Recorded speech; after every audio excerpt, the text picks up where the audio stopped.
श्री शिवाय नमस्तुभ्यम हर हर महादेव। देखिए, हम सभी जानते हैं कि मकर संक्रांति का बहुत ही विशेष पर्व आ चुका है और पूज्य गुरु जी ने बताया है कि इस दिन दान पुण्य का बहुत ही अधिक महत्व होता है।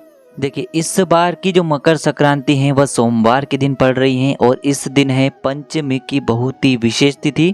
और इस दिन यदि आप तुलसी जी की जड़ में यह विशेष सामग्री डाल देते हैं तो आपके जीवन से माता लक्ष्मी कभी भी रुष्ट नहीं होती हैं और आपके जीवन में कभी भी दुर्भाग्य नहीं आता है।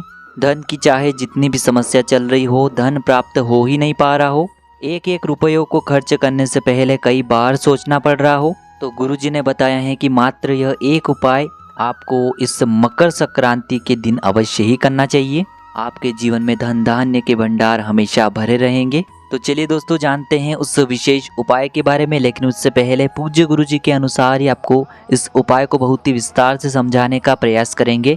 लेकिन उससे पहले वीडियो को लाइक करें, चैनल को सब्सक्राइब करें और कमेंट में श्री शिवाय नमस्तुभ्यम या फिर ओम नमः शिवाय जरूर लिखें।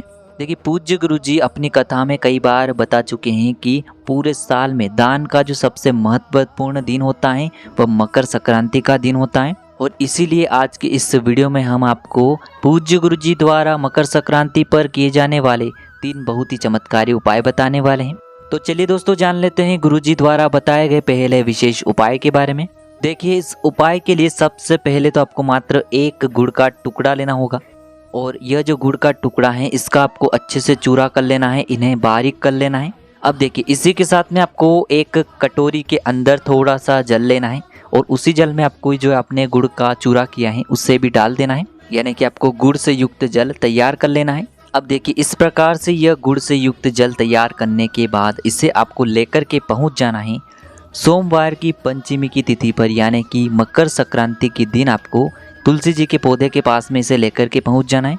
देखिए दोस्तों, यह जो उपाय है विशेषकर पंचमी की तिथि पर किया जाता है, लेकिन इस बार की पंचमी तिथि सोमवार के दिन पड़ी है और सोमवार के दिन ही मकर संक्रांति का पर्व है, तो यह उपाय आपको अवश्य ही करना चाहिए। आपको फल की प्राप्ति 4 गुना होने वाली है। तो देखिए, सबसे पहले तो आपको ये जो गुड़ वाला जल है तुलसी जी के पास में लेकर के पहुंच जाना है। अब देखिए, इस गुड़ वाले जल को आपको तुलसी जी के पौधे में समर्पित करना है, लेकिन इससे आपको एक साथ समर्पित नहीं करना है, एक विशेष प्रकार से आपको समर्पित करना है।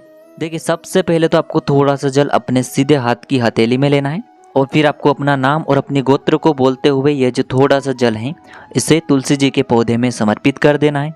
फिर आपको दूसरी बार में थोड़ा सा जल, गुड़ वाला जो जल आपने तैयार किया है उसे अपने सीधे हाथ की हथेली में लेना है और अपना नाम और अपनी गोत्र को बोलते हुए तुलसी जी के पौधे में समर्पित कर देना है। तो देखिए, इसी प्रकार से आपको 7 बार में थोड़ा थोड़ा जल तुलसी जी के पौधे में समर्पित करना है। 7 बार आपको अपना नाम और अपनी गोत्र को बोलना है। यह जो जल है आपको तुलसी जी के पौधे में समर्पित कर देना है। देखिए, पूज्य गुरु जी ने इस उपाय के लिए बताया है कि यह उपाय आपको शाम को सूर्यास्त से पहले ही कर लेना होगा। सूर्यास्त के बाद आपको यह उपाय नहीं करना है। देखिए, गुरु जी ने बताया है कि जो भी व्यक्ति पंचमी की तिथि पर इस उपाय को कर लेता है तो उसके जीवन से जो दुर्भाग्य और दरिद्रता की रेखाएं हैं वह सभी समाप्त हो जाती हैं, क्योंकि इस बार की पंचमी तिथि मकर संक्रांति के दिन पड़ी है। साथ ही साथ हमारे भगवान शिव का सबसे प्रिय दिन है, यानी कि सोमवार का दिन है। तो निश्चित रूप से आपकी जो गरीबी है वह इस उपाय के माध्यम से समाप्त होने वाली है और आपको भी अपने जीवन में माता लक्ष्मी की प्राप्ति होने वाली है। तो दोस्तों, इस प्रकार से आपको यह पहला उपाय कर लेना है। अब हम जानते हैं दूसरे उपाय के बारे में, जो कि आपको सिर्फ मकर संक्रांति पर ही करना है। देखिए, इस उपाय के लिए आपको सबसे पहले तो तिल के लड्डू तैयार करने होंगे, क्योंकि मकर संक्रांति के दिन हम तिल के लड्डू तैयार करते हैं। आप चाहें तो काले तिल के लड्डू भी तैयार कर सकते हैं या फिर सफ़ेद तिल के लड्डू भी तैयार कर सकते हैं। अब देखिए दोस्तों, लड्डू को तैयार करने के बाद आपको कम से कम 1 से 2 लड्डू के अंदर सिक्का जरूर डालना है। आप 1 रुपये का सिक्का भी डाल सकते हैं, 2 रुपये का सिक्का भी डाल सकते हैं, 5 रुपये का सिक्का भी डाल सकते हैं। केवल आपको एक सिक्का डालना है, कम से कम 1 लड्डू में आपको एक सिक्का डालना है। देखिए, जिस समय आप ये लड्डू बनाएंगे तब ये नर्म रहेंगे, उसी समय आपको जो सिक्का है उन लड्डू के अंदर डालना है और सूखने के बाद ये लड्डू टाइट हो जाएंगे। तो आपको सिक्के से युक्त लड्डू तैयार कर लेने हैं। आप चाहें तो 1 लड्डू भी तैयार कर सकते हैं या फिर 2 लड्डू भी तैयार कर सकते हैं। अब देखिए, आपने जो ये सिक्के से युक्त लड्डू तैयार किए हैं, केवल उन्हें लेकर के आपको पहुंच जाना है भगवान शिव के मंदिर में।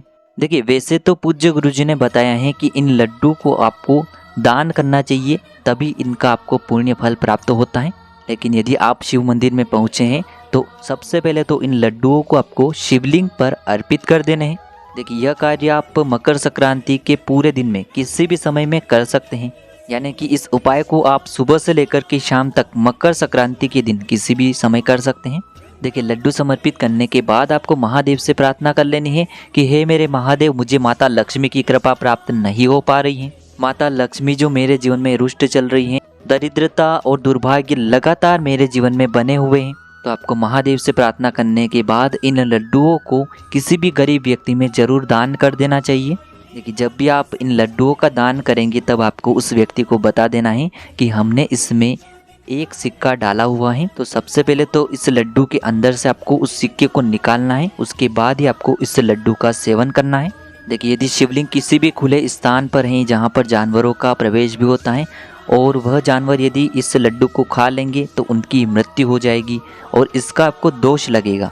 तो यदि आप इन लड्डुओं को किसी भी जानवर को भी खिलाना चाहते हैं, देखिए इन लड्डुओं को आपको शिवलिंग से उठा करके और इन्हें फोड़ लेना है और इनके अंदर जो सिक्के हैं उन्हें आपको अलग करके किसी भी गौमाता को इन लड्डुओं को आपको खिला देना है। केवल आपको ध्यान रखना है कि लड्डुओं को खिलाने से पहले आपको सिक्के जरूर अलग कर लेने हैं। और ये जो सिक्के हैं आप मंदिर में किसी भी पंडित जी को देकर के आ सकते हैं या फिर किसी भी जरूरतमंद को इन सिक्कों को आप दे सकते हैं। इस प्रकार से आपको ये चमत्कारी उपाय करना है। अब हम जानते हैं तीसरे विशेष और अंतिम उपाय के बारे में। देखिए यह उपाय विशेषकर उन लोगों को करना है जिनके शरीर में कोई भी भारी रोग हो चुका है, कोई भारी बीमारी हो चुकी है। डॉक्टरों को कई बार दिखा दिखा करके वह थक चुके हैं लेकिन उन्हें अपनी बीमारी में आराम नहीं मिल पाया है, तो फिर आपको यह उपाय कर लेना है। देखिए इस उपाय के लिए आपको मात्र एक पीपल का पत्ता ले लेना है और इसी के साथ में आपको एक लोटा शुद्ध जल ले लेना है तांबे के पात्र के अंदर। देखिए पीपल के पेड़ के नीचे जो पत्ते गिरे हुए रहते हैं उन्हें उठा करके शुद्ध जल से धो करके उनका उपयोग आप कर सकते हैं। केवल आपको पीपल का पत्ता तोड़ना नहीं है, इस बात का ध्यान रखना है। अब ये दो सामग्री लेकर के आपको भगवान शिव के मंदिर में पहुंच जाना है। देखिए यह जो उपाय है आप इस सोमवार की मकर संक्रांति पर किसी भी समय में कर सकते हैं। देखिए सबसे पहले तो आपके पास जो पीपल का पत्ता है उसे आपको अपने सीधे हाथ में रखना है और महादेव से आपको प्रार्थना करनी है कि मेरे शरीर में ये जो रोग हो चुका है, हमने बहुत सारी दवाइयाँ करा ली हैं, बहुत सारे डॉक्टरों को दिखा लिया है, लेकिन हमारे शरीर में कोई भी आराम नहीं मिल पाया है। ऐसी प्रार्थना करते हुए आपको ये जो पीपल का पत्ता है भगवान शिव के शिवलिंग पर अर्पित कर देना है। ध्यान रखना है पीपल की पत्ते की जो डंडी है वो आपको जलाधारी की ओर रखनी है और पीपल के पत्ते की चिकनी साइड शिवलिंग से स्पर्श रहेगी। इस प्रकार से पीपल का पत्ता अर्पित कर देना है। इसके बाद जो आप एक लोटे के अंदर शुद्ध जल लेकर के आए हैं इसे आपको इसी पीपल के पत्ते के ऊपर धीरे धीरे समर्पित करते जाना है। श्री शिवाय नमस्तुभ्यम इस मंत्र का जाप करते हुए देखिए जैसे ये जल शिवलिंग से होकर के जलाधारी की ओर बह करके आएगा तो उसी पात्र में आपको ये जो जल है इसे थोड़ा सा झेल लेना है और फिर आपको महादेव से इस जल को औषधि स्वरूप प्राप्त कर लेना है। और साथ ही साथ ये जो पीपल का पत्ता है इसे भी आपको महादेव की शिवलिंग से उठा करके उसी पात्र के अंदर आपको डाल देना है। और फिर आपको महादेव से प्रार्थना कर लेनी है कि इस जल को और इस पीपल के पत्ते को औषधि स्वरूप बना दीजिए। अब देखिए इस जल को आपको अपने घर लेकर के आ जाना है और जो आप जल लेकर के आए हैं उसमें आपको अपने घर का थोड़ा सा जल और मिला लेना है और आपने जो इस पात्र के अंदर पीपल का पत्ता डाला था उसे भी आपको उसी पात्र के अंदर पड़े रहने देना है। अब यह जो जल है आपको अपने घर में 2 से 5 घंटे के लिए रख देना है। उसके बाद आपको इस पीपल के पत्ते को उस जल के पात्र से बाहर निकाल करके इस जल का आपको दिन में 5 से 6 बार आचमन करना है। जो भी व्यक्ति बीमार है उसे कुंदकेश्वर महादेव का स्मरण करवाते हुए इस जल का आपको आचमन करवा देना है। पूज्य गुरु जी ने कहा है कि सोमवार की इस विशेष तिथि में जो भी व्यक्ति इस उपाय को करता है उसके शरीर से महादेव बीमारी को बहुत ही जल्द समाप्त कर देते हैं। तो आप अपनी बीमारी को समाप्त करने के लिए इस उपाय को कर सकते हैं। तो दोस्तों इस प्रकार से आज की इस वीडियो में हमने आपको मकर संक्रांति के दिन किए जाने वाले 3 बहुत ही चमत्कारिक उपाय बताए हैं जो भी आपके लिए उचित हैं, सरल हैं, उसे आप कर सकते हैं। उपाय को करते समय किसी भी प्रकार की गलतियां न करें। श्री शिवाय नमस्तुभ्यम। हर हर महादेव।